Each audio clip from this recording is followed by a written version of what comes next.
kabisa. Kwema. Leo ulikuwa ndani unaangalia mpira? Nimeutazama mchezo.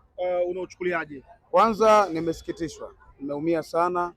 Mimi kama mtu kutokea Mwanza na mpenzi wa mpira, mtu ambaye mara nyingi nimekuwa nikisapoti Pamba Jiji, nimeumia.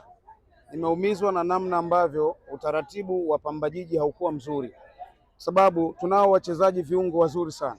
Tuna Kevin Nation, tuna Hamisi Abdalla, moja kati ya viungo bora kabisa kwa Pamba Jiji. Wachezaji ambao tunasikitika, wachezaji wameondolewa kwenye kikosi bila sababu. Kwa nini unamuondoa Kevin Nation? Mara ya pili sasa kwenye mchezo dhidi ya Simba. Kevin anawekwa pembeni na bado ni mali ya Pamba Jiji.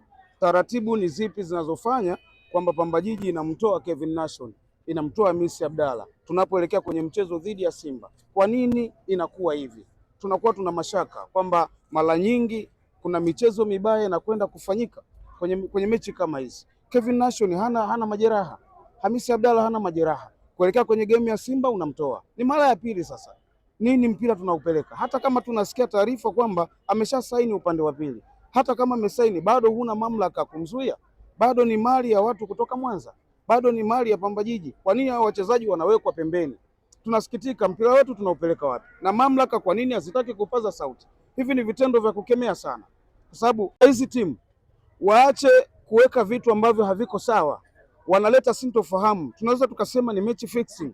Kama unamwacha Kevin Nation, unamwacha Hamisi Abdalla, wachezaji ambao ni muhimili wa timu, yaani hii tunasema kwamba unatumika kuwanyima watu wa Mwanza Wasukuma, unawanyima burudani na haki yao kwa sababu ya kutoa zile silaha, unaziweka pembeni kwa sababu unakwenda kukutana na mnyama. Mimi naamini siku ya leo kama Kevin angekuwepo ndani, Hamisi Abdalla angekuwepo ndani, Simba alikuwa anapoteza mchezo wa leo, kwa sababu toka mwanzo mechi ya kwanza ilionekana kabisa Simba alizidiwa, na mechi ya pili unaweza ukaona dakika ya 7 amepata goli, mtu amekuja kuchomoa kwa kumlambisha Lucien Derrick, amelamba tena tope kwa siku ya leo, japokuwa ni uwanja ambao ulikuwa una nyasi, lakini unaweza kuona ufundi wa mchezaji alivyofunga goli kitaalamu sana.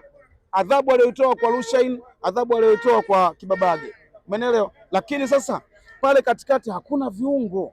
Lawama zako zote hizi unazipeleka kwa nani? Nazipeleka kwa viongozi wa Pamba. Yes, tunafahamu mchezaji ameshafanywa usajili, japo haijafikia taarifa ya kumtangaza, lakini bado ni mali ya Pamba Jiji, anastahili kucheza. Sintofahamu mchezo wa kwanza na huu mchezo wa pili tena, hapana. Mpira huko hivyo, tusitumike kuharibu mechi. Walichokifanya hatujapendezwa nacho, hatujapendezwa kabisa. Na hasa hizi mechi za mwisho ni mechi ambazo timu hizi zote zinazokwenda kukutana na Simba, Yanga na timu zingine wanatakiwa kuwa makini sana, kwa sababu lawama zitakuwa ni nyingi, kwa sababu unashindwa kutumia wachezaji wale ambao ni silaha. Timu inaweza ikashuka daraja ukaonekana wewe ndio umesababisha yote hayo. Kwa wajitahidi sana kujirekebisha. Shukrani sana. Asante sana.